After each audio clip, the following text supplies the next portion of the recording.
What's going on, everybody? Welcome back to another episode of the Atlantic Files, the number one podcast on the number one division in the NBA, brought to you by the Underdog Sports Podcast Network.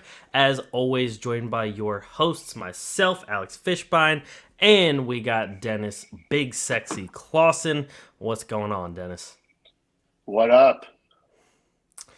Nothing much, man. It's getting close to trade the trade deadline, so we got trade season upon us. I We got wasn't here some. last. I wasn't here last week, so I said now you upgraded to the better looking one out of Oh, of between course, Mike and I. of But course. yes, it's trade deadline time. It's a weird time of year. All Star break is right around the corner. I hate All Star break. I hate the All Star game. Oh yeah, I mean the game itself has definitely. I mean, I feel like every All Star game for every sport has pretty much declined from how it used to be, except maybe hockey. I can't speak on because I don't watch it. But the other three to me aren't as exciting as they used to be. I just think when you're a kid, things are cooler than when you grow up. It just you start to realize that things aren't as fun. Either that, or maybe that's the case, or it just sucks. I don't know. True. Well, I mean, the one thing that people always bring up for basketball is that they actually competed and tried and played hard in the All-Star game. But now it's just they don't really do much. I will say though that the NBA All Star Game may be the best All Star game out of any All Star game, True. because the Pro Bowl is just a waste of time. Like it's only a matter of time before they shut that down. And Baseball All Star Game might be second, even though I don't watch it, but they try to make it mean a little something. So who knows? True. Isn't baseball the one where whichever side wins, that side is the home team for the World Series? Yeah, so at least they tried to make it, mean a little something. Right. But yeah, it's such a crappy time of year. Super Bowl is around the corner. Who cares about that? We have basketball's gonna once you're into the All Star break, like basketball's gonna shut down for a little bit, and then you just gotta wait for a stupid All Star game. Yep. Nobody likes the slam dunk contest anymore. That's boring. The 3 point contest, okay, that's all right, but I mean, it's not cool anymore. Yeah. And like the skills contest is decent, but it's like It's stupid. it's over in like 5-10 minutes, so it's not even like it's that long of a thing. I don't And care then about any of it. yeah, and then the celebrity game is just a joke at this point. Half of the it celebrities in the celebrity game, I don't even know who they are. Which I'm like, does that mean I'm getting old, or does that mean that celebrities nowadays are just dumb? Pal, it's gonna get worse. You think you don't know who anybody is now? Wait till you get older. There's really going to be people that they're say, hey, from this show, Mark Jones, and you're going to be like, I have no idea who the fuck that is. But what throws everything off now is that you have all these people who are stars because they've been on TikTok or whatever the Right. hell, and they're like social influencer, and I'm like, I have no idea who the hell it is. Exactly. That's what I mean. Like when they start announcing like TikTok stars and Instagram stars and all this kind of stuff, I'm like, I if you're on Instagram, if you're not basketball related or a person that I directly know, then I have no idea who the hell you are. Or a chick with a fat ass. I got one of those at home. I don't need that. Quit white knighting it like you're some, self righteous moral savior for the guys. I'm just being honest. That's all. I'm just being Well, your honest. your fiance's beautiful. We get that, but you want to know something? You're a guy, and I was what you watch these gym videos now where these chicks are like recording these guys because they're like staring at them. Hmm. That's the big thing lately. Yep. And it was on, and I said, For one, we're guys, okay? Are we staring? Absolutely, we are. But Right. we can't help it. Like my brain is programmed to just look without even thinking of it. It's like breathing. It's like an involuntary thing. Like I just look. You know Right. what I mean? And it's also So, like, especially at the gym, it's like if you're not in front of one of the TVs, like what else are you looking at? You're just going to be looking at all the people that are in front of you. I like people watching as it is, so I'm going to look at everything, let alone look at that too. well, I'm the guy that wears sweatpants to the gym Right. and like tuck in my shirt, and then I look and see, I go, God damn, my stomach's getting huge. Well, it's always been big, but it's getting bigger. Right. So, but yeah, I'm not there to like look at chicks. Like I'm there to just like do deadlifts or something. Exactly. But the way the girls dress now at the gym, like they wear these like half things, like Hmm. you know what I mean? Like the The crop things tops or whatever. I swear to God, too. I saw one girl; she was wearing like a beige one, and I thought she wasn't wearing anything, and I had to I've look because I've seen people do that. They wear like skin color clothes, and you have to take like a triple take because you're like, are they? Did they just show up to the gym naked? right. So, ladies, the guys aren't trying to be creepy. It's just the fact that we can't help ourselves. I mean, there's a difference between like being a guy who just stares. Like I can't help it. I look. I'm a married man. I've been the same woman for 20 years. I'm happily married. I love my wife to death. But I'm a guy. I look. Right.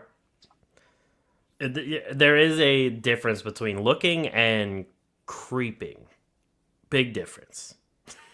Yeah, but I think a lot of times now though, like the chicks are like, he's creepy, and it's like, is he really that creepy, or you're just like, because what's the difference between being creepy and sexually harassing somebody? The difference is whether the girl's interested or not. I mean, I guess you could boil it down to that. I'm not gonna get into those muddy waters, but Well, what I'm trying to say is that like if I left a flower on some girl's car and right, she had no interest in me, she might say, and I'm not talking like stalking or any of that weird shit people are doing. I'm talking just right, good right. old fashioned, how are you? Here's a flower. I think but what the difference between that is like, okay, he left a flower in my car. He's a creep. He knows what kind of car I drive versus, oh, he's so sweet. Dennis is a handsome guy. I love him. He's fat. He's great. He's chubby. I just want to hug him. You know what I mean? Like that's the Right. difference. No, that is true. That kind of stuff, I definitely agree with. The difference is whether they like you or not. Right. That's really all that comes down to. So Um, Instagram is just boiled down to celebrities that I don't even know, chicks with yep. fat asses, products that I don't want to buy, and weird facts about aliens about to take over the world. With the occasional like family member or friend thrown in. That's not even like I don't even have Instagram for that. It's for everything else that and then you go down the Instagram rabbit hole where you're just looking at a bunch of shit and you're like, holy shit, 45 minutes has passed. Oh yeah, no. I feel like that's really what social media is anymore. Is just like it brings you in just to make you just scroll through everything, and then boom, there's the whole day. Whole day's over. Yeah, so my big thing lately has been like cop videos, like guys get shot with knives and stuff. Been into that.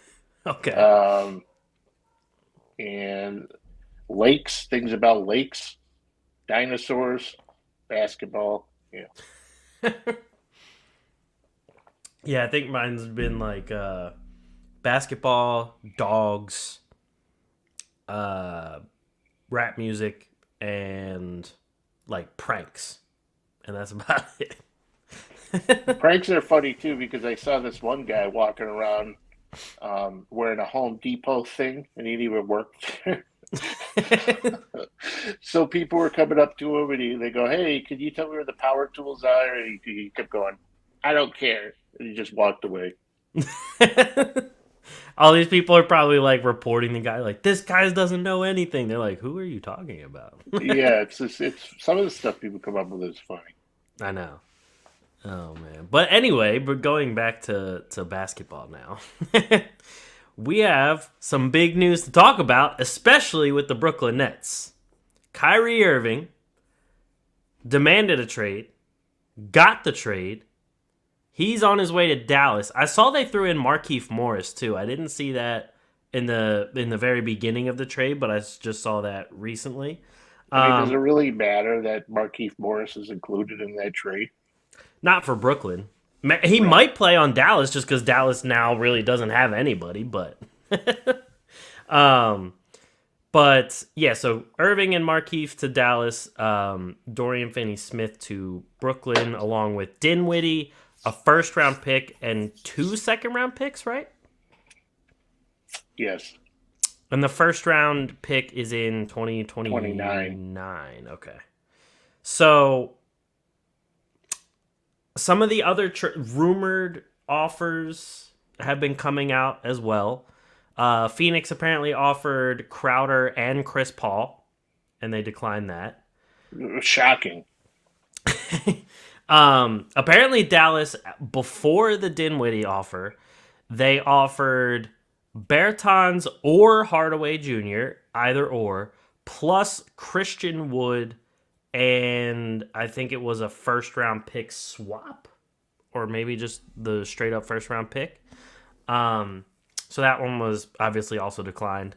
The Lakers offered Westbrook and 2 first-round picks and a second-round pick or something like that. And then so they also... The Nets, go ahead. The Nets wanted Austin Reeves, Westbrook, a couple of those first-round picks that they're hoarding.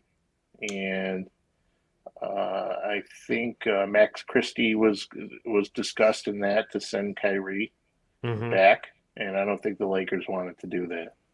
Yep. So then they also apparently offered, I think it was like Scottie Pippen Jr., Russell Westbrook, and 2 first-round picks, and they also declined that one. So, and the Clippers offered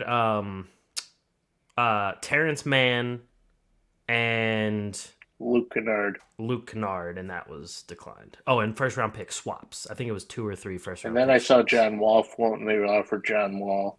Yep. So ultimately, line, those offers suck. Oh yeah. I mean, to be honest, I don't think a lot of these offers were that great. Even the one they ended up taking. I mean, I like Dinwiddie. Dorian Finney-Smith, I think, is an excellent role player. The picks probably won't turn out to be that much, unless they could turn out to be something if Luka just up and leaves Dallas. If he leaves Dallas, those picks could be top 7. Well, we got... we have, what year are we in now? 23? Yeah, we got 6 years from now. Anything could happen in 6 years, but I think what the Nets were trying to do is they got that pick, but it'll be a miracle if they hold on to it, because there were rumblings going on that they were going to look to make, offer up some multiple draft picks, including that one, in order to get more people around Kevin Durant. You hear multiple sources, Stephen A., a couple others, that Durant's pretty much on the way out. Then we've heard the complete opposite from other people, that Durant is going to be staying, and the goal now is to upgrade the roster around him. Right. We don't know. It's going to be interesting to see or hear Kevin Durant's comments at some point about how he feels about Kyrie Irving. And I think it is a really good move from the Nets, especially considering that they weren't going to bring him back, nor do I think he was going to come back. So now they're at least getting something for him. And Spencer Dinwiddie, that's their chance to say, hey, we messed up. We should have kept you, but we didn't. But now come back to Brooklyn, where you played the best basketball of your career, arguably a borderline all-star in Brooklyn, led the team when basically nobody was leading the team. Like Spencer Dinwiddie is a good quality player, and I'm happy he's back in Brooklyn. And get rid of Kyrie Irving so long. And it's going to be interesting now that he's in Dallas to see how him and Luka work out. But it's going to be more interesting to see if Luka's going to put up with Kyrie's antics, because if there's one person who doesn't put up with anything, it's Luka Doncic. Oh yeah. So I do want to say we still have that clip of when you were saying you would rather have kept Dinwiddie over Kyrie all those years ago when they made the trade in the first place. You're going to have to dust that off. We still have that in the archives I think it's still on our YouTube channel, but I know it's on our Instagram as well for those that might be listening or watching. But I do think that the Nets chemistry and their just their whole team vibe and environment was better when it was comprised of Dinwiddie and D'Lo and Jared Allen and Karis LeVert. Like the whole structure of the team and just the aura surrounding the team was so much better than what it became after Kyrie and Kevin Durant joined the team. Oh, without a doubt. The Nets were so much fun to watch back then, and I'm not going to lie, I've hated being a Nets fan the past couple of years. People say, well, now that Kyrie's gone, you're not going to win a title. Well, that wasn't going to happen anyways. Even with him there, because it was only a matter of time, and I knew things were going too smoothly for something not to happen. Kyrie was playing well. He was saying the right things. He was staying out of trouble, and then all of a sudden, boom, this comes out of nowhere. And kudos for not giving him what he wanted, which we know he wanted to orchestrate his way to LA all along. So I'm glad that, and a lot of people are saying Joe Tsai was being petty by not giving him, but I love that, because let's stop giving these guys what they want all the time. And the fact that he didn't send him to LA is a good statement. Agreed. And especially it's one thing, with just going back as an example with Anthony Davis on the Pelicans. It's one thing when they satisfied his wishes to be traded to a team because they had him for, 5, 6, 7 years. They tried to put a team around him to actually compete and everything. And, he was up there for the MVP race all the time. He led the team in everything. He did everything he could. That's one thing, to trade a guy to a place they want to go to after that. With Kyrie and how the team never even came close to expectations, even when KD was healthy, then Kyrie, goes out with the whole won't get the vaccine, and then come playoff time, KD is playing his ass off, James Harden is playing on one leg, and Kyrie's just kind of nowhere to be found, and then he gets hurt too. And then this year, finally, it's on Kyrie because KD gets hurt again. It's on Kyrie to start winning some games, and pretty much the rest of the team is available. And they don't win as many as they probably expected. And now it's like, oh, I want to be traded. I don't want to be here. I don't want to do this. It's like, what team is going to, even though Dallas traded for him, what team is going to really want to sign you to a long-term deal when they don't know when the hell you're going to want to play or not? Well, I think this was a way because Dallas realized, okay, we lost Brunson, so that was a tough blow. Yeah. We still have Spencer Dinwiddie, but we had to take him in order to get rid of Porzingis. So this is our chance to get out of this. We could do it at the expense of giving up a first-round pick in 2029. The world could be over by then, for all we know. And now we have a guy on an expiring contract who makes a ton of money, so that'll free things up next year. So we also have Dorian Finney-Smith we can get rid of, even though that guy's been a mainstay for that team for a long time. Now Okay. there's other things you could address. How are you going to get out of Tim Hardaway's deal? How are you going to move on from Christian Wood? Uh, those are those are pretty big questions when it comes to like opening up cap space and things like that. But they're moving in the right direction. Spencer Dinwiddie is a solid player. I love Spencer Dinwiddie. You know I love Spencer Dinwiddie.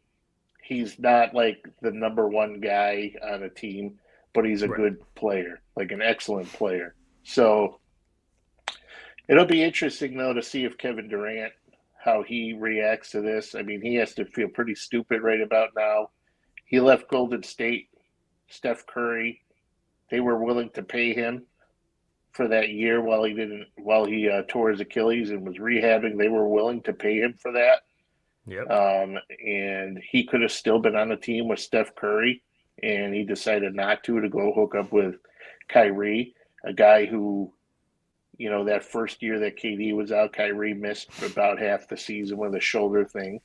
The second year, or maybe it was I get my years confused. Last season, he doesn't want to get vaccinated. Yep. And this season started off with his stuff that he posted on Twitter, and now so the guy's just always an issue wherever he goes. He's taken a couple of personal leaves while with the Nets, and he took a personal leave away from the team. His team's playing. He's out partying with his sister. So, like, he has to go. Undoubtedly one of the most talented guys ever. One of probably the best ball handlers ever. Yep. One of the best offensive players you'll ever see. Just, he screwed up. He's just not in it. And this goes back to kind of when you look at his stance on the vaccine, like this is why people question that type of thing. Yep. So For sure. And there's no denying how good Kyrie is from a basketball standpoint. Like, yeah, he's easily top 10 in the league when he's on the court. He's easily one of the best to ever play at this point, and he could be even higher on the list of players to ever grace the NBA if, he didn't have the injury issues he's had, but also if he didn't just kind of go off the reserve and just not play. So, and on top of that, Brooklyn put up with all of it. The only time they suspended him was the most recent one with all the anti-Semitic stuff. They, gave him the whole list to come on how to come back to the team and everything, whatever it may be, however, whatever people's standpoint on that is. But they still were in his corner from day one up until now. Because even after that, they still did offer him an extension. I didn't see all the details of it. I don't know if all the details came out about it, but they did offer an extension with some things in there, some incentives and things like that. And they apparently didn't give him the like guarantees he wanted because, I think we talked about this on a past episode a while back where he wanted some guarantees about if he just didn't want to play or whatever it may be, which is dumb. No team is going to want to sign a contract like that unless it's LeBron.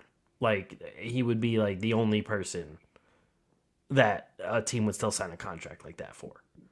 he wanted it that he didn't want to play back to backs. Yeah. He's just done so much stuff over the years, and it's time to move on. He's probably not going to last too long in Dallas. I'd be surprised if he was because I don't see that working out. To be honest with you, I don't either. And I hope it doesn't. I hope he gets there and Luka just puts him in check, and then he's going to go crawling to LeBron in LA, and that's how this is going to end. Probably. And the funny thing to me is, like, Kyrie is doing all this stuff outside of basketball and talking about how, like, media twists his words and all these people do this and all these people do that. But, like, you want to go to LA, which is, like, media central. Other than New York, which obviously he's already in. But then you want to go to LA where it's even more like TMZ, and they want to catch the celebrities doing this and catch the celebrities doing that, and all the media is going to twist everything you say no matter what. Like, that just doesn't make sense to me.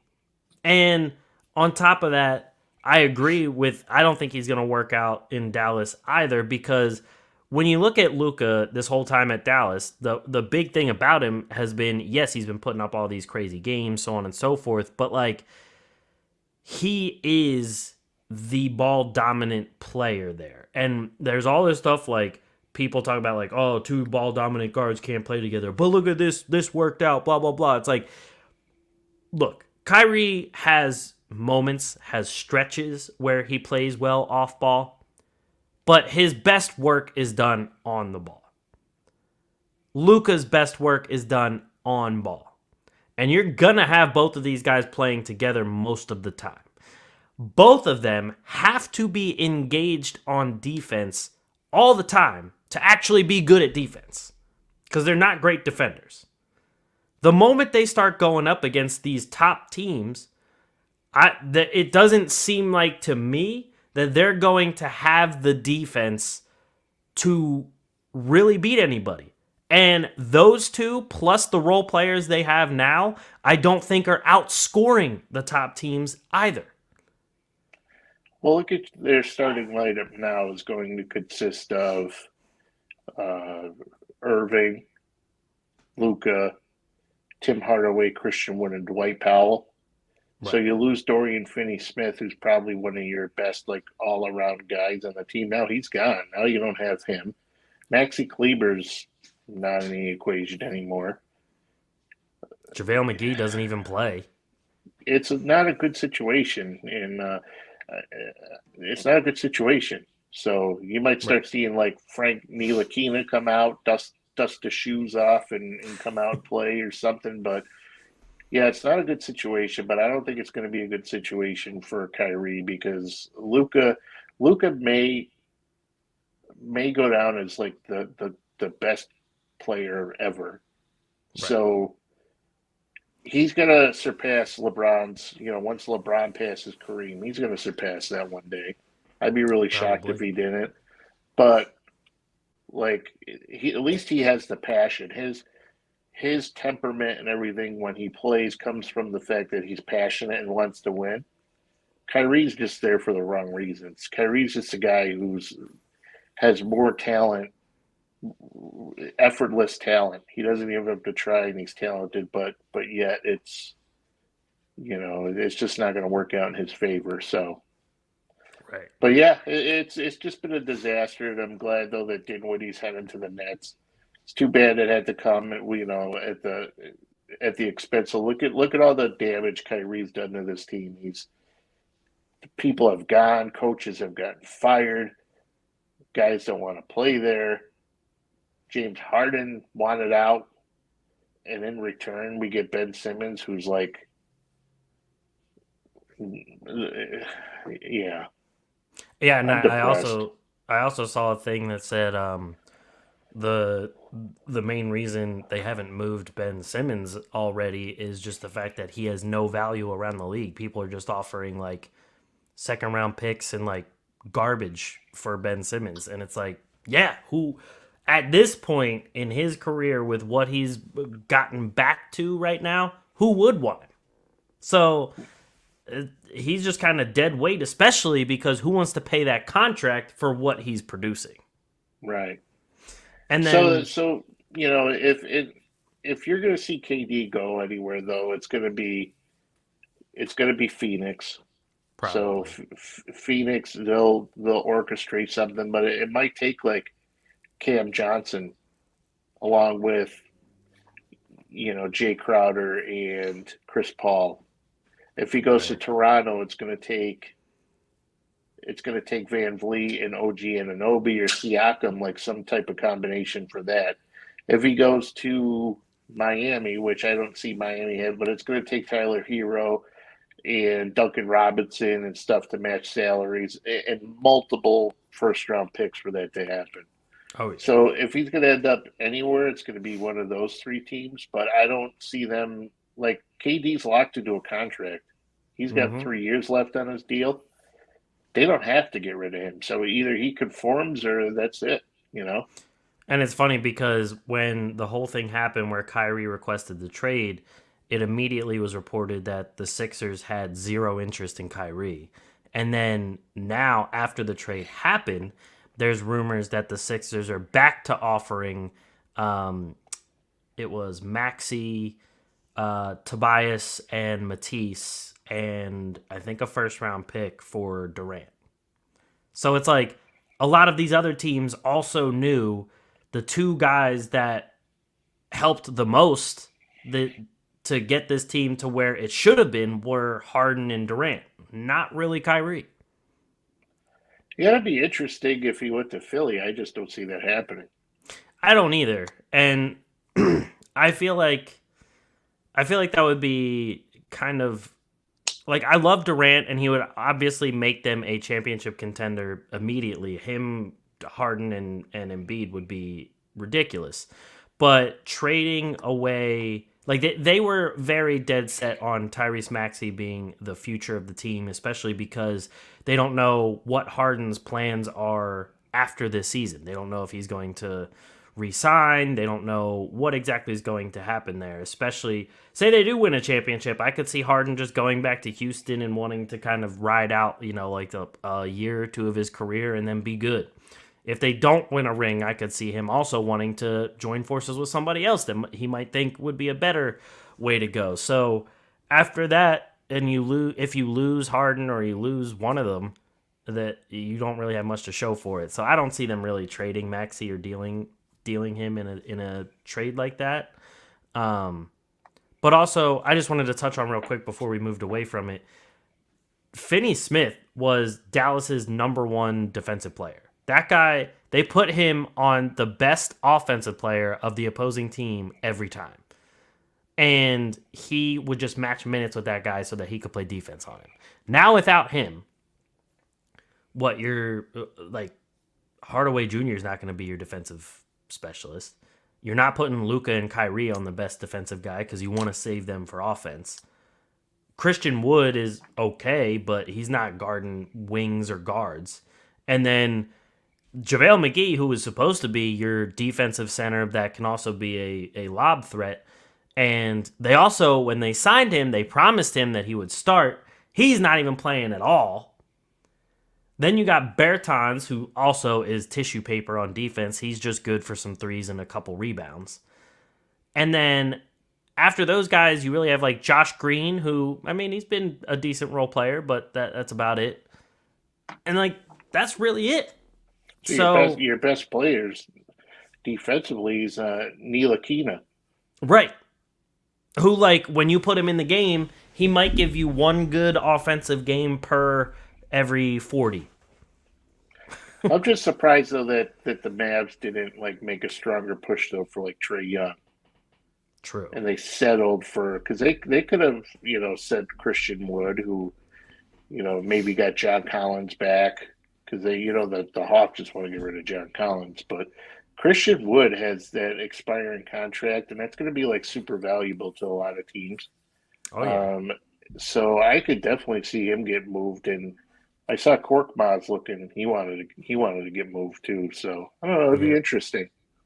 Yeah, I mean, I understand Korkmaz wanting to get traded because he doesn't play either. So honestly, I wouldn't be surprised if the Sixers also make some sort of deal to trade away either or both of Paul Reed and Montrezl Harrell, because Harrell has had a couple solid games, but he's definitely not going to be a backup that can play well in the playoffs. And then Doc Rivers just doesn't play Paul Reed, even despite some great games out of him. He just doesn't play anymore either. So, well, you got to take into like his judge of a player when you look at some of the quality outings Isaiah Joe has had in OKC. True. So Isaiah Joe's become a staple in their rotation now. The minute they picked him up, I was like, "Yep." Exactly. And hasn't played some bad defense either. And that was the main reason that Doc Rivers would talk about him not playing much, is because he said like they needed they needed more defense than they did 3-point shooting. And I was like, well, he's not that bad of a defender. Well, we'll see what happens in Philly. It's going to be interesting. It's going to be an interesting offseason in LA. It's going to be an interesting offseason in Dallas. It's going to be an interesting offseason in Philly. A couple more teams, maybe Toronto. Well, Toronto, it might be an interesting next couple days in Toronto. So it's good you said that, because the other rumored people on the move, Pascal Siakam, Fred VanVleet's rumored to be on the move too. Both of those rumored to be with Brooklyn. I saw one just earlier that said Brooklyn might try and just package Dinwiddie right away to Toronto to get Fred VanVleet. Bones Hyland.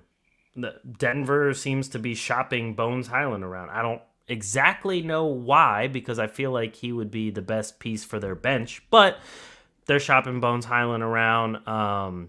Like you brought up, Furkan Korkmaz asked for a trade. John Collins, I feel like at this point, I feel like he has to be moved before the trade deadline, because they've been talking about moving him for so long. They just got to make a deal already. And honestly, you brought up with Christian Wood, I think that John Collins would be a better fit next to Luka than Christian Wood is. And I'm not even a big John Collins guy.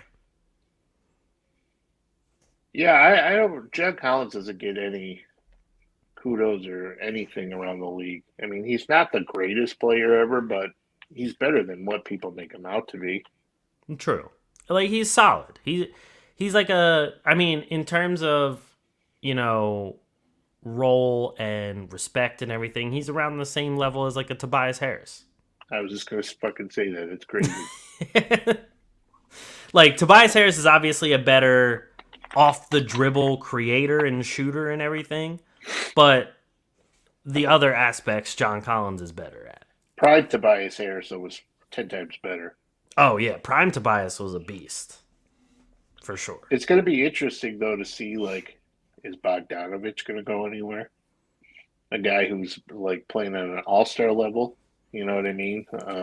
It's funny because Detroit said he's part of their long-term plans, and I was like, isn't he already, like, 30-something? He's, like, 48. I don't understand how.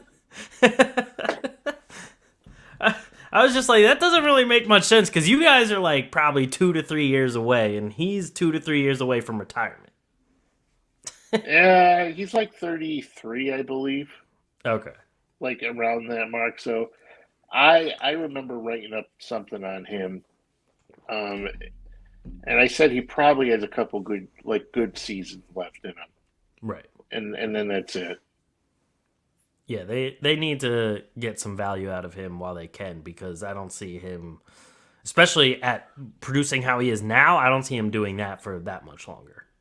No, why wouldn't you get value? There's plenty of teams who would want somebody like that. There's plenty of teams who would want. I mean, the Lakers would sell their soul to the devil right now to get him. Oh, hell yeah. Or take Eric Gordon. Even the Clippers would too. Or even like, I bet the Hawks would like to have him. Finally get a Bogdanovich that plays well. Exactly. And that actually stays on the court. Right. Even guys like even team Brooklyn could use him as another 3-point shooter from the forward. I mean, Joe Harris ain't doing anything. Exactly. So. Just, Joe Harris, Ben Simmons, get Bogdanovich. I was surprised though with the Bones Hyland, for him to be in the mix of trade rumors. It was kind of surprising to me. Especially because, this is only like his second or third season.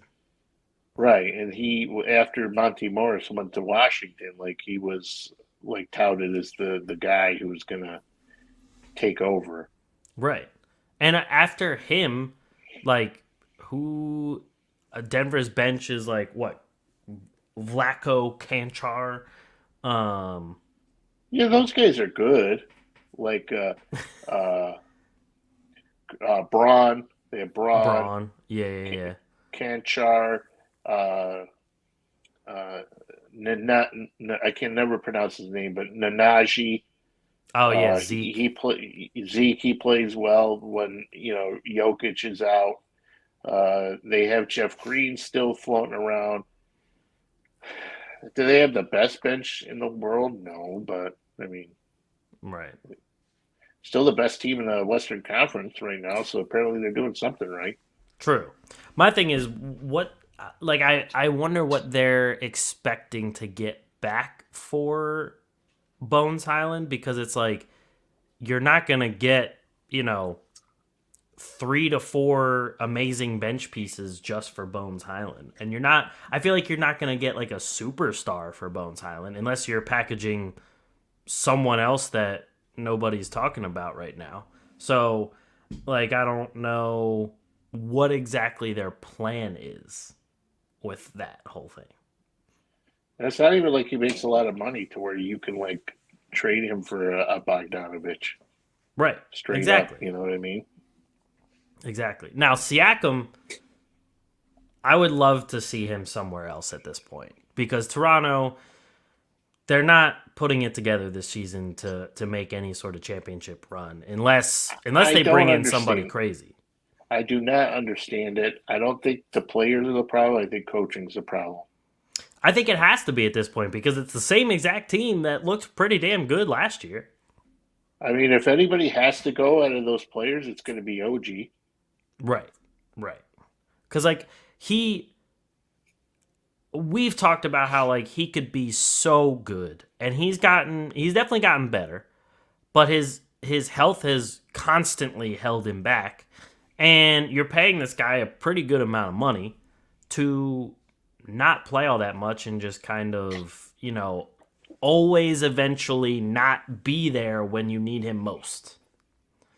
And the Otto Porter experiment failed. Yep. They That want to get too. rid of Van Vliet. They don't even have a decent backup point. Like their backup point guards are good, but they're not starting caliber backup point guards like Malachi Flynn and Delano Ban. Right. And Precious, they don't even like they don't even play some of these guys on the bench much for them to even get experience to even look like they could start. Like Nick Nurse has turned into a worse version of Tibbs. yeah, he's. I think his days are numbered in Toronto. I Same. agree. He's on my list of coaches that may go. Dwayne Casey. I don't see him lasting. Tibbs is like on the hot seat, Hmm. especially when you're gonna have a guy like if you bring uh, Ime back and you're gonna have a Joe Mazzulla floating around. So they're gonna that guy's gonna be one of the most coveted, highly coveted coaches going. Oh yeah. And there's going to be teams just, Steve Clifford in Charlotte. Yes, that team has been, Miles Bridges hasn't been around. LaMelo Ball's played like 3 games this year, so it's not entirely his fault. But you know, coaching matters. And when you look at Mike Brown going into Sacramento and what he's done, Yep. I mean, even bigger staff with Cleveland. Like, there's a number of good coaches that have taken teams higher than what they should have been. And like with Nick Nurse, when he first got to Toronto, the stuff he was doing was different. So it worked. He was doing more of the 2-3 zone. He was like throwing random defensive schemes in all over the place. But he was also at the time reaching down into the bench and like playing guys like Malachi Flynn a little bit more, playing Delano Banton a little bit more, playing those guys and not stretching his starters super thin throughout the season. But now it's literally like out of the top 10 players for minutes played, 4 of the 10 are the Toronto Raptors starting 5. well, plus he had Kawhi, who was actually like Well, healthier at the time. that's true too. I mean, he also had Lowry too. Lowry with Van Vliet. So Yeah, it makes it it different. definitely was different. But now you have Scotty Barnes, and Scotty Barnes has been playing really well Yeah, for the most part. Precious Achiuwa's been pretty shit hot lately. true. So it's the coaching. I don't think it's anything else but coaching. Yeah, When I mean you we don't even see Christian Coloco anymore. He's not really doing anything. no, Boucher, I feel like, has regressed. And then Kem Birch, is he even on the team? I don't know are if you asking or is that a statement? I'm asking. Yeah, he's there. Okay, because I literally haven't seen Kem Birch play a single time when I'm actually watching a Toronto. And I probably caught, I don't know, I probably caught like 15 to 20 Toronto Raptors games this season. And I haven't seen Kem Birch on the floor once. I was watching the Hornets yesterday. They played at 1:00. Mm-hmm. That's how depressed I was that there was no football. I get it. I was like, what happened to my life? But I'm watching the Hornets at 1:00. Oh, God. And poor Yeah. Steve Clifford, man. He looks like a sweetheart, but holy crap, that team. I was just surprised they brought him back. Well, it's because they had nobody. True, but at that rate, I would just be like, you know what? Let's just try out a random coach and see if something sticks. I mean, he's a nice enough guy. True. No, that's true. But moving on though. My allergies are. Dude, I know. So if I sound like I'm breathing like a school, just one 300 pounds, and then two, my allergies are just. No, you're good. I've been congested and like a scratchy, like sore throat kind of thing, like all day. Yeah, it's It's COVID. been ridiculous. I hope not. That'd be my third time with COVID. But so, getting to more exciting things. Well, free trades and stuff are exciting, but something you and I have been talking about. This in is our group much chat. more exciting. We've seen. I feel like this season we've seen more fights than like the last couple seasons combined already. How much do I love fights? And I'll prove it to you. How fast did I text message you when that fight broke out? That was like fucking immediately. That was like the fight was still going on, and I was like so giddy. You texted me quick enough that I could open up YouTube TV on my phone and still see the fight happening. Mm-hmm. I was so like I loved every second of it, but what drove me nuts was that. Well, we'll start off with the Dillon Brooks and Mitchell. Yeah. And I love Jeff Van Gundy, but holy crap, this guy was like, it looked like Mitchell was the aggressor. And he kept saying it until he finally realized that, and they literally kept showing Brooks do the strike in the nuts, but he just kept missing it, and I'm like, holy shit! Like, did you not just see him hit Mitchell in the balls, like with the back of his hand? Right. Which is why Mitchell got up and threw the ball at him. Oh yeah. If he just rolled and like kind of like rolled a little on his feet, whatever, Mitchell would have just kept going like nothing happened. But the fact that he actually rolled and you see him kind of look and then extend the arm. He knew what he was doing. Oh hell yeah. That was 1,000% on purpose. The funny thing too is with these kind of things, I'll look at comments on whatever social media that I see the video on, just to see what other people think of like what happened. And people really were talking about like, oh, he was bracing himself from the fall and all this kind of stuff. I'm like, you don't brace yourself from a fall by taking your like fist. Yeah, by taking your fist and like extending like a backhand. That's not how it works. When I'm falling, the first thing I don't think about is hitting somebody in the balls. Exactly. When you're falling off a cliff, do you go, I gotta hit somebody in the balls, before you fucking smack them in the balls? Like, nobody thinks about that. No. Only Dillon Brooks. But this was the guy who's going to beat up Shannon Sharp. Did you say that? Yeah, Weren't you the guy, though, that brought that up? Oh, yeah. We brought it up in the episode a couple weeks ago, yeah. Yeah, he was the guy who's going to beat up Shannon Sharp, Yep, but yet Donovan Mitchell just trashes him. I know. And Donovan then Mitchell put him on the floor in like 2 seconds. and then the Grizzlies guy came out and threw Brooks on the floor again. Oh yeah, that was a textbook tackle. He needs to get an NFL contract.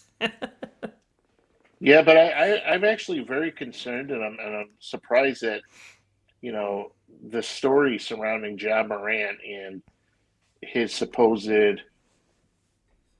Oh, the thing um, with the Pacers? his entourage. Like, I'm very surprised this isn't getting more traction, and I have this bad feeling that things are moving in a very scary like direction for him, to where this might be a thing where if this type of activity is going on, and he knows this type of activity is going on around. I'm not saying he did it, Yeah. and we ain't getting sued here, but if he's engaging in this type of activity with the people, because he has that posse that's always like sitting and hanging around his dad and stuff. But if he's Hmm. hanging around with this type of thing, group, and this type of activity is going on, that's some scary stuff right there. Even though the Yeah. league said they did their due diligence and they looked into it and stuff, but I just have this bad feeling that one day something's going to happen to where something's going to come out and his name is going to be involved in it. Right. And it's not even, and like, I don't want to see that happen for a multitude of reasons, but one of them being like, he's not even the one doing it, or I doubt he's the one like asking his friends or the people he knows to do that kind of stuff. And Well, if I mean, and if who do they're you, but I'm just saying, like, if they're acting without, telling him, or acting without like any direction, that would just be even worse for him, because now not only are you going to then get in trouble in general, but you're going to get in trouble for something that you're not even trying to put out there. I would have a hard time believing that if that type of stuff did go on, that he wouldn't be in the loop about it. True. Especially when True. you know the guy who's a financial backer, who would be the supposed financial backer in this type of situation. Right. No, I agree. I'm just saying, like, if that is the case, though, that's like a double whammy of, like, why would you even be involved in that? Well, and But it's like look at I look at go ahead, go ahead. well, his dad is always like all the time hanging around again. But what is his dad doing? Yeah, I don't know. And that was the one thing too. I forget what player it was. It was like a rookie or a second year player that just told his dad to shut up, like in a game. And John Morant said he had to come over and check his temperature, like check the guy. And I'm like, I know that's your dad and all, but in the middle of a game, I'm not taking it, as a threat that somebody just says shut up. Right, Like, it's a basketball game. People are going to tell anybody to shut up if they're talking shit. right. He probably didn't even know who the hell it was. Right. So, but here's the thing: like Morant, instead of worrying about what his dad's doing and you know supposedly having his posse do all this stuff, he needs to figure out how to stay healthy, because at one point they were the best team in the Western Conference, and now things aren't going in a very favorable direction. I mean, they're still one of the top teams in the West, but it seems like the focus isn't there. Dillon Brooks is doing dumb shit. Yeah. John Morant is getting tangled up in all this stuff. Steven Adams is injured. Lord knows how long it's going to take for Jaren Jackson before he's sidelined again. Desmond Bane's been playing like ass. He's been hobbled by a knee thing lately. So yeah, Tyus Jones. Thank God they have him, because if they didn't have him, he's the best backup point guard in the league. Could be a borderline All Star caliber starter anywhere else. And yeah, they better be really nice to him, especially if Morant does something stupid that gets himself into trouble. Right. And yeah, I mean, it's just, and the funny thing to me too is like, this team is so much cockier than like all the other teams combined. And like the Phoenix Suns are a super cocky team, especially when they play Golden State and everything.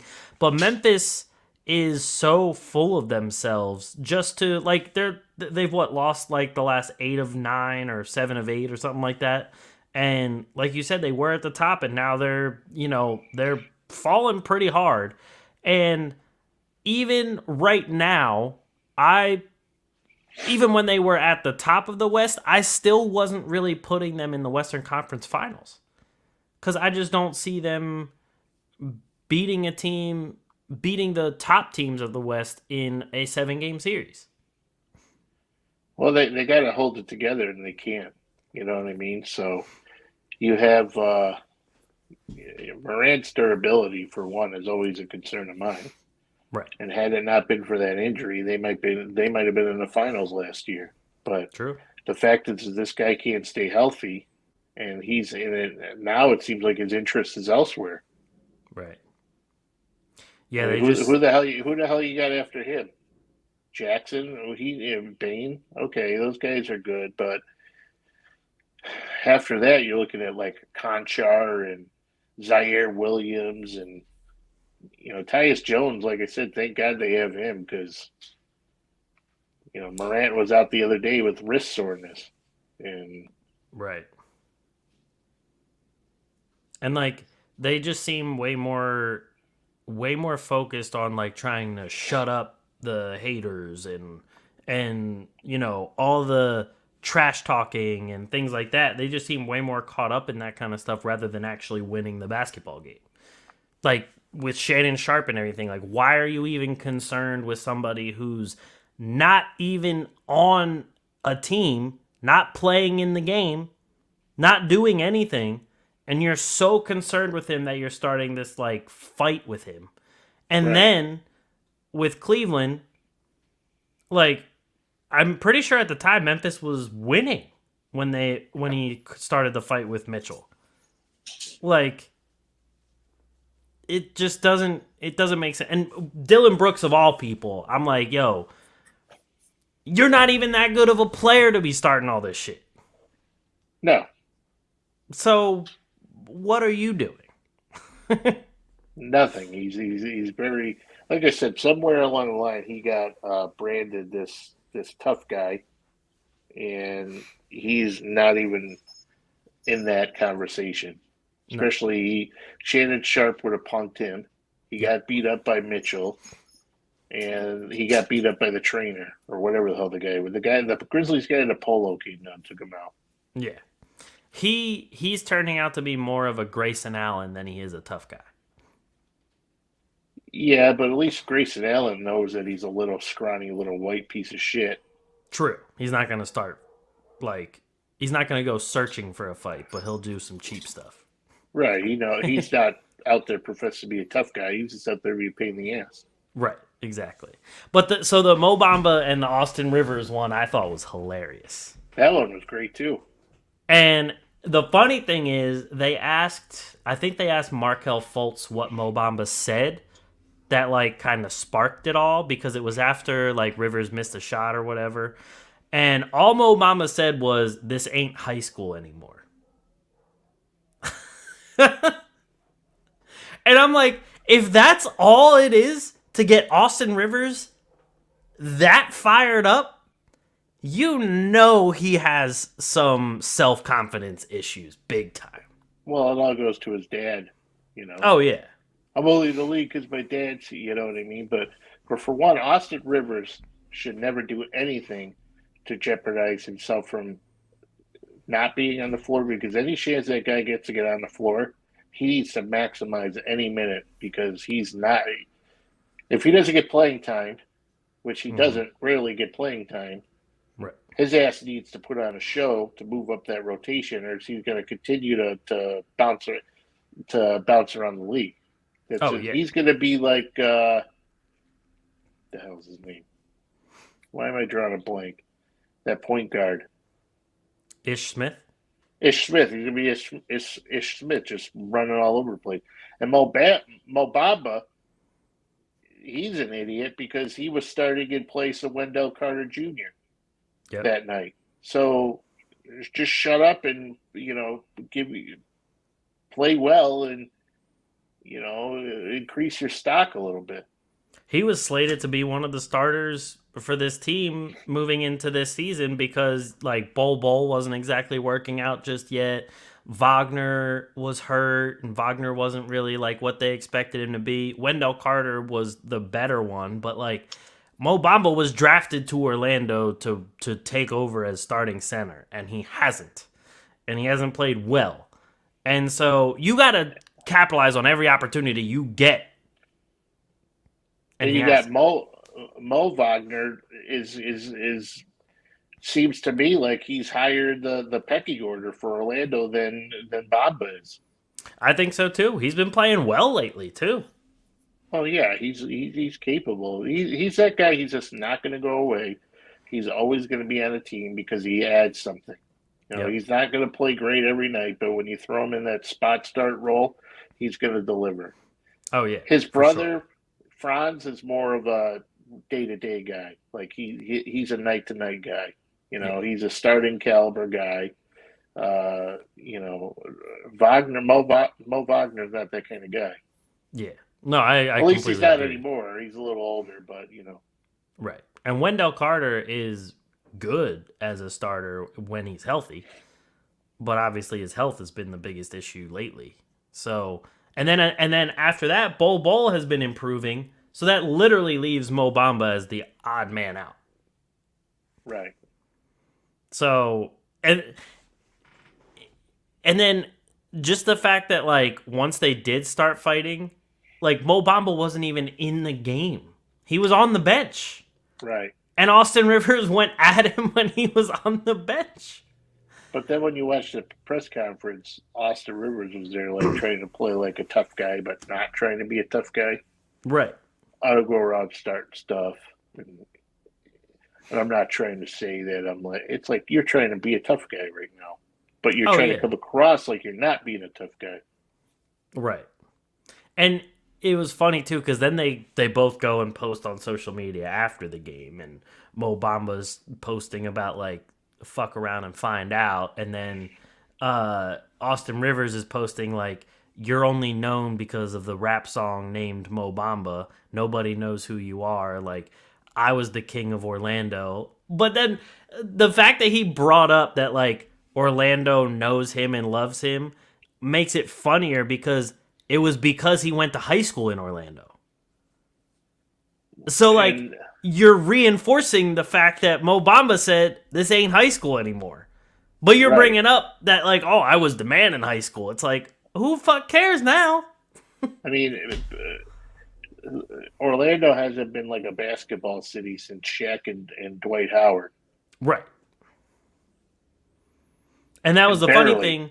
And that was the funny thing is he's talking about how he was the man of Orlando when he went to high school. Well, that was because Doc was coaching in Orlando with Dwight Howard, which like then everyone was enthralled with the Magic more than you still.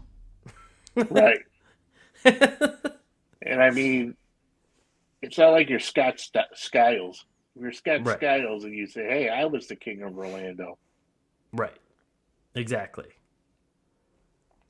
Yeah, I've never liked Austin Rivers, and I always thought, like, if he took the, like, Seth Curry route, where, like, he knows he's not as good as, like, the family figure that overshadows him. Like, Seth Curry knows he's not as good as Dell or Steph, but he's solid. If Austin Rivers just took that route, you know, played well, was like a team guy like Seth Curry, and more of just like, just shut the fuck up, then he'd be way more likable. Well, it's not even like he's trying to come across as we know you weren't born in Compton. You know what I mean? Right. You grew up very well off. Very well off. Your dad made a lot of money. So let's cool it. You know what I mean? Exactly. I don't even think he's fully black either. I don't know what he is. So all I know is I mean, if you want to try to play that role, I mean, at least be he's whiter than I am. True. Yeah, Austin Rivers he's just one of those guys that you went to high school with and like would come to school in a brand new car when like everybody else when they just got their license just gets like the family hand down beater car. Right. That doesn't even And it's leaking gas and shit. exactly, and it's like the paint's peeling off and Right. the doors Rust. barely close. Yeah. Coat And hanger to shut the door. yeah. And he's over there bitching and complaining like, "Ah, my BMW needs to go in the shop to get an Right. oil change." My It's Mitsubishi Spider. right. You know what I Like, mean? oh yeah, he's one of those guys that just like the moment he starts to complain about anything, you're like, dude, shut up. Yeah, shut You've up. you haven't even known what it's like to have less than $1 million in the bank, let alone a Right. normal middle class family. I mean, this guy, he never didn't, he had school clothes every year.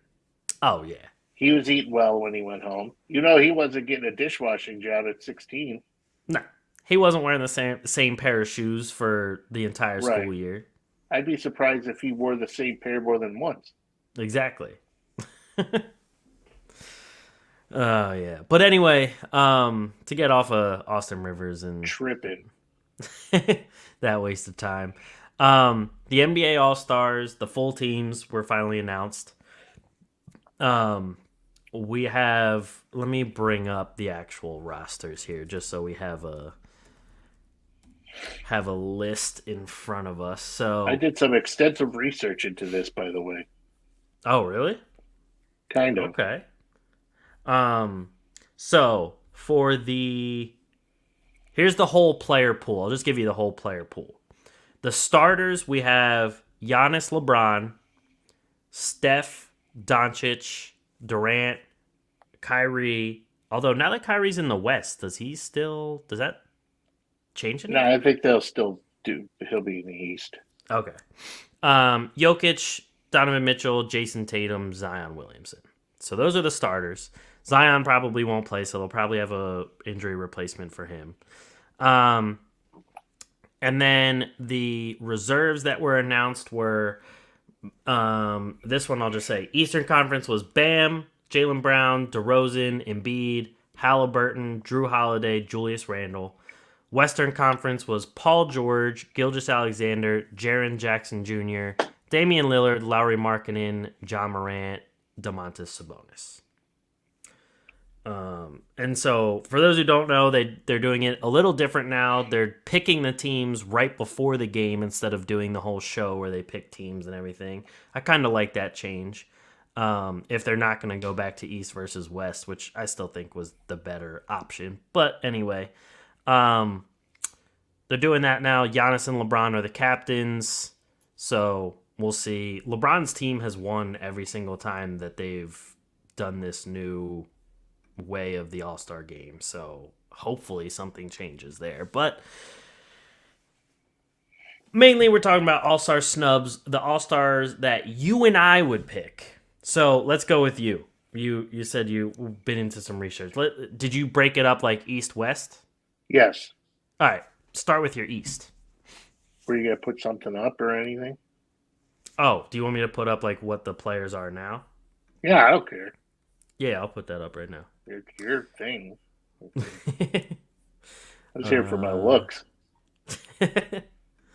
So, yeah, this is. I'll zoom in a little. Oh, there we go. Please, thank you. I can't see shit anymore. So, yeah, that is the two captains on the left and then the rest of the player pool on the right. I actually think after I'm done talking that you probably are not going to have a lot to add because I think you and I might be on the same page with a lot of things. Okay. So, my first problem is the obvious one, which is Zion Williamson in the starting lineup. All right. If you're going to put him in the starting lineup, okay, like he played well, okay. However, if you're going to put him in the starting lineup and not penalize him for missing time, Why the hell isn't Anthony Davis in the starting lineup then? Because Anthony Davis has played much better. Not much better, but he's played better than Zion Williamson. So Zion Williamson has played one game fewer than Anthony Davis. Anthony Davis averaged 27.1 points to Zion's 26. Zion had two more assists than AD at 4.6, but AD had 12 rebounds, averaging 12 rebounds this season. He's shooting 83% from the free throw line. He's averaging 2 blocks a game, which are all better than Zion's. And you're telling me you're not even going to put AD in the All-Star game, but yet you're going to give Zion Williamson the starting spot? There's something wrong there. Completely agreed.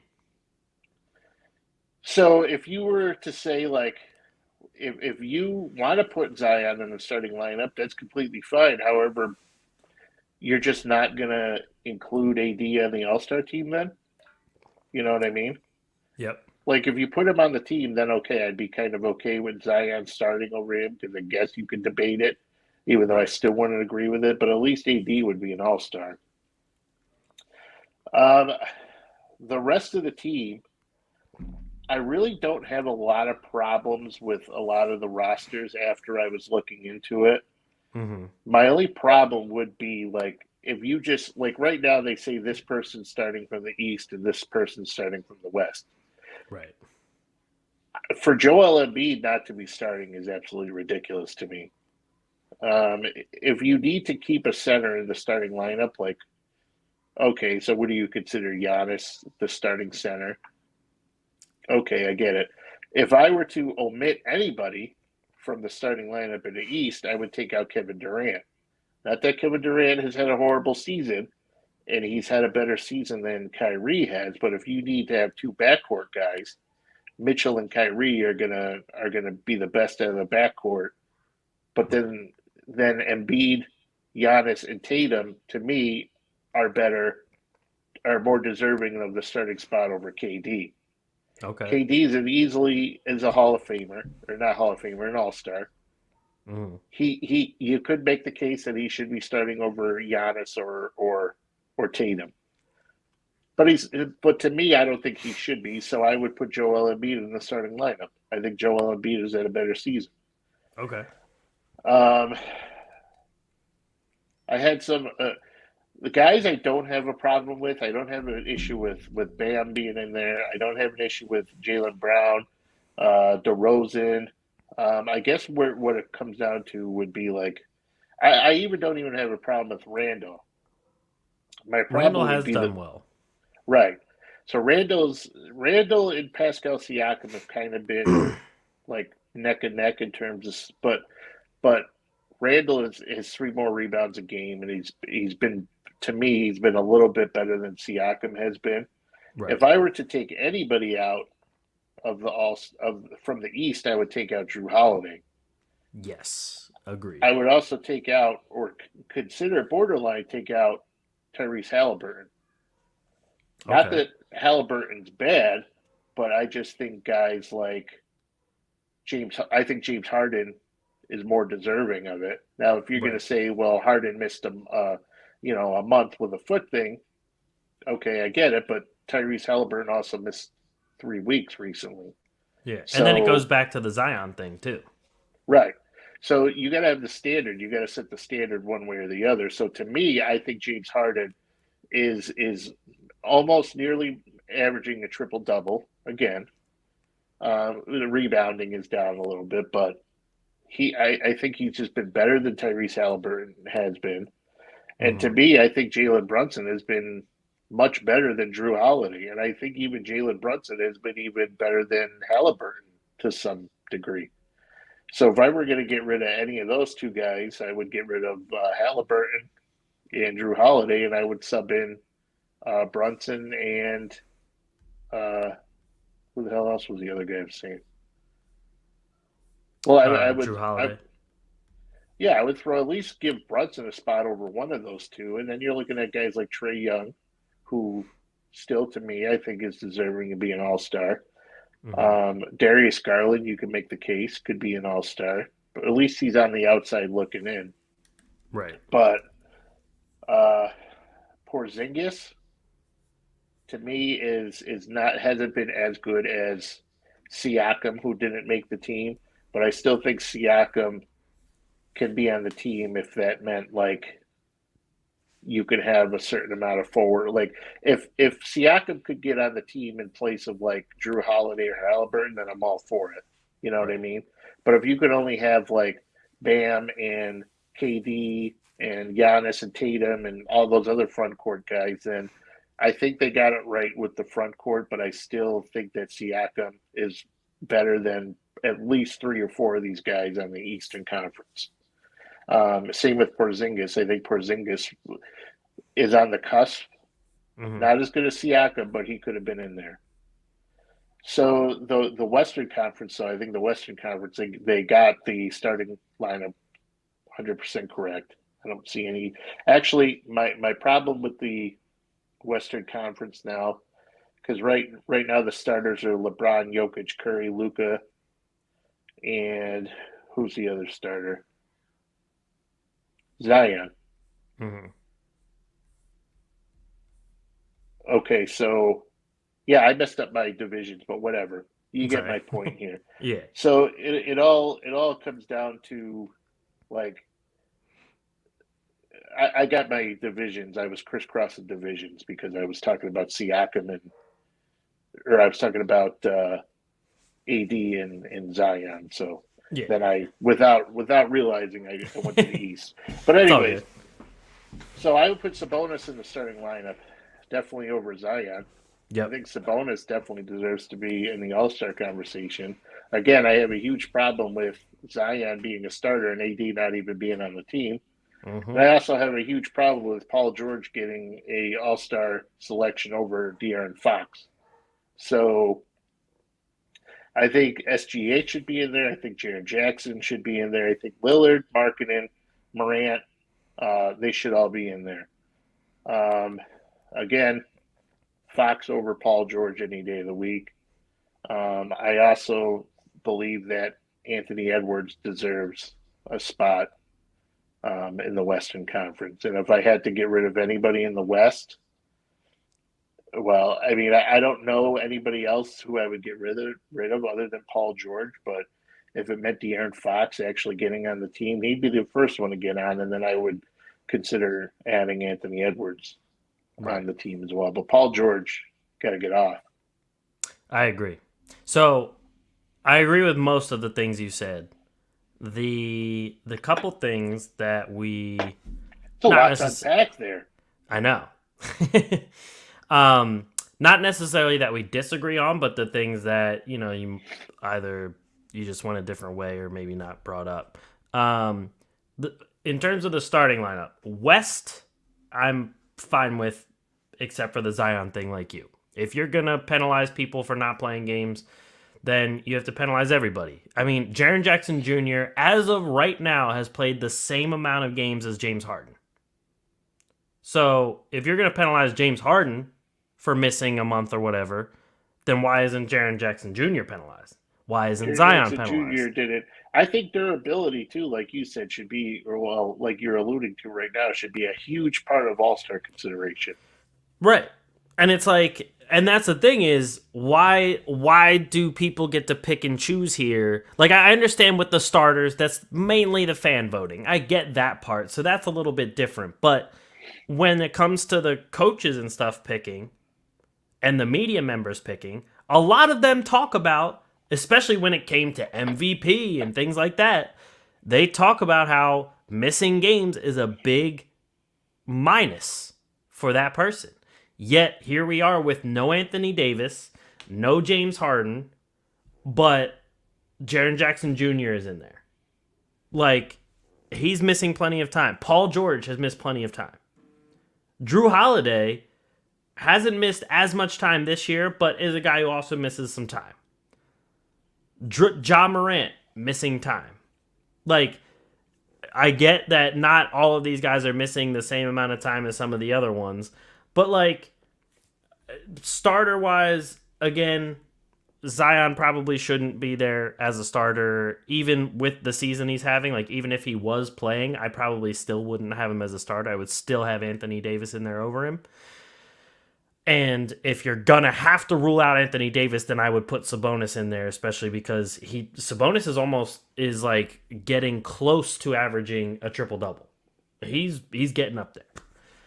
And in the East, starter wise, I agree with you that Embiid definitely needs to be a starter. And what I said was that why can't Tatum be considered backcourt? Because he also has played at one point in time shooting guard.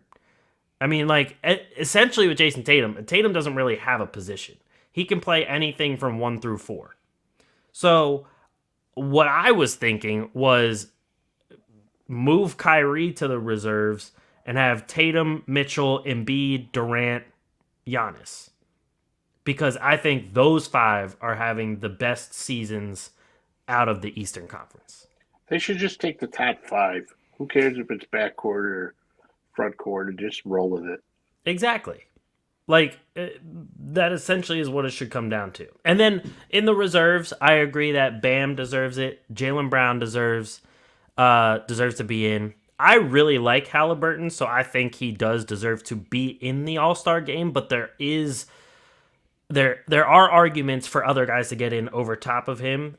Drew Holiday, I think, again, I love Drew Holiday. He's been one of my favorite players ever since he came in the league, but I do not think he deserves to be in the All-Star game right now.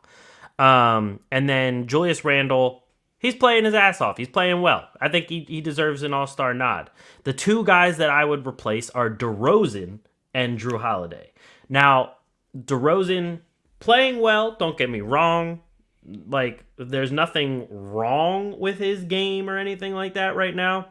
He's up in like the top 20 for points per game, so on and so forth. But there's just other guys that I look at that I'm just like, I would rather see him in there than DeMar DeRozan. Such as, like, I would rather see from the East, I think Jalen Brunson, like you said, deserves to be up there. I think Darius Garland deserves to be in the consideration for All-Star game. He's almost averaging a double-double when a lot of people thought his stats were going to fall off drastically when Donovan Mitchell came in. And then you also have to give some consideration to Kyle Kuzma. Kuzma's having one of the best seasons of his career. And honestly... Yeah, but if Porzingis can't get in, then Kuzma definitely ain't get in. True. I mean, Porzingis is also deserving to be up there. But, like, I don't know. I like all of these guys over Holiday and DeRozan. And the other thing, too, is people always talk about, like, oh, well, this guy's only good because he's on, like, a terrible team, blah, blah, blah. And it's like, well, okay, this isn't, MVP or anything like that. Like, we're just handing things out to guys that are having some of the best seasons around the league. And when it comes to the West, I'm fine with that starting 5. I think that is perfectly fine to me. That's probably the 5 that, I mean, again, the whole Zion thing could be Anthony Davis, but right now it's whatever. The reserves, I agree fully about Paul George. Don't think Paul George should be in there. And then I don't think Jaren Jackson Jr. deserves to be in there either. Like, just looking at, because even when you look at games played and everything right now, if they want to, bring up the whole games played thing, Christian Wood has played more games than Jaren Jackson. And Christian Wood has been injury prone his whole career. DeAndre Ayton has played better and more games. So, like looking at Jaren Jackson's stats, I mean, 16 points, 6.7 rebounds. The man's how tall?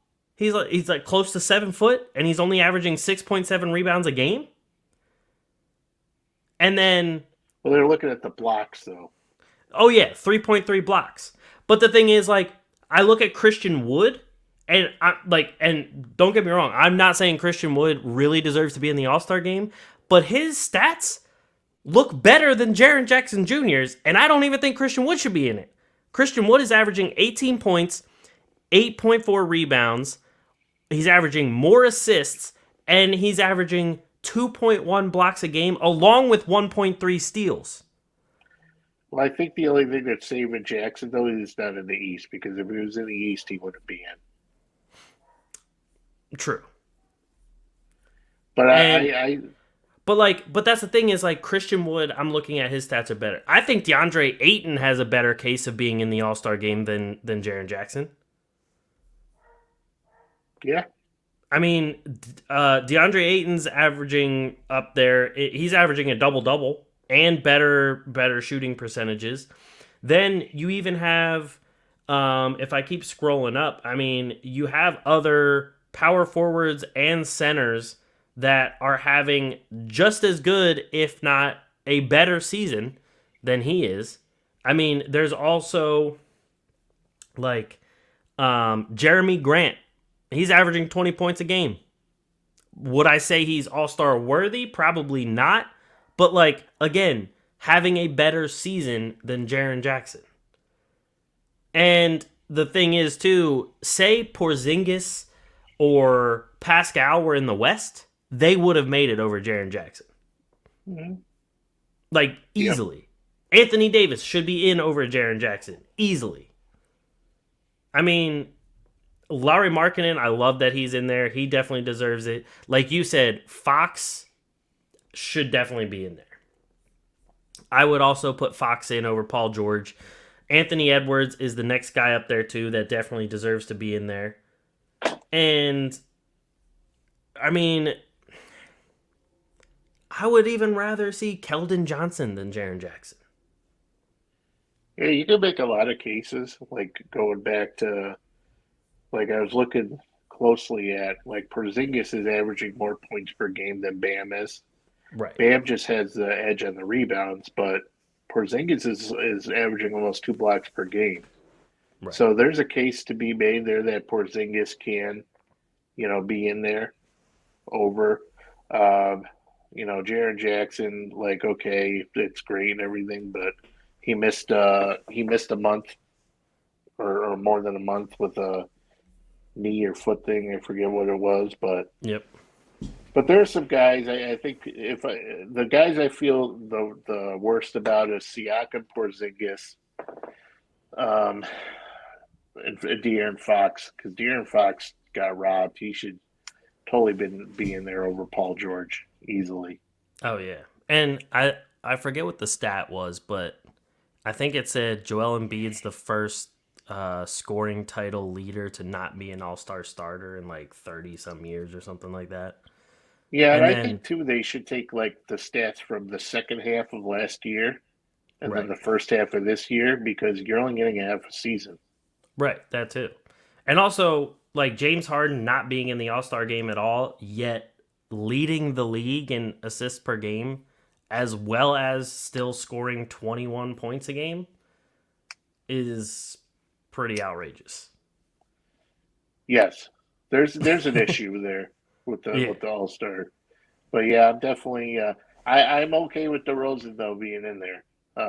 He has the stats he's actually playing better than I mean, if you consider him a forward or a guard, he's been playing a lot of football, but he's had a more productive season from like a point standpoint by far than Porzingis, and his free throw percentage is there. So like, I don't even care about DeRozan. Like, that doesn't bother me. It's the holidays probably what bothers me the most in the East. Agreed. And I think Paul George bothers me the most in the West, and Zion being in the starting lineup when Anthony Davis isn't even on the team bothers me a lot. Yep. No, we're definitely in agreement about those parts. That's for sure. And while we're pretty in agreement on a lot of things. I agree. No, yeah, that's true.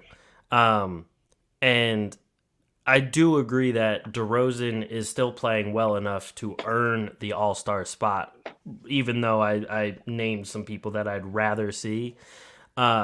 He still definitely has the stats to at least back it up and be in there. But yeah, the three to me that I think are the most I don't want to say egregious, but like the ones that just shouldn't be there are Holiday and Paul George, like you said, and then I just don't think Jaren Jackson should be there. If you're there solely on blocks, then like there's a lot of other people that should have been in the All-Star game throughout the years then. Right. So put Nico Claxton in there. Right. I mean, I know they're different conferences, but like Claxton's having a better year than Jaren Jackson is. Yeah, it's just because he's in the West. That's it. It's nothing more than that. Exactly. Which, yeah. And the fact that he's in the West and that they're not putting Anthony Davis in there. Because if Anthony Davis was in and Zion was in, then Jaren Jackson wouldn't be there. Correct. So. Yep. But unless you have anything else, I think that's it here for us. No, I'm going to go watch basketball. Yep. Same here. Well, that is it for us. Thank you, everybody, for watching and listening to another episode of The Atlantic Files, the #1 podcast on the #1 division in the NBA, brought to you by the Underdog Sports Podcast Network. Make sure you share this with a friend. Whoever you talk to, your friends, your family, a coworker, your local bartender, your favorite stripper at your local strip club. Show them the podcast, tell them to listen to it, and then leave a review, subscribe, like it, everything. But just don't follow girls around and put a note on their card telling them to follow. Yes, please don't do that, because then you'll make us look creepy in the process. Right. There. Unless they like you, then it's okay. Exactly. Unless they want to make sex with you, then it's okay. Unless they want sexy time, then you can't. That's off limits. Right. But thank you everybody for watching, and we'll catch you guys next week.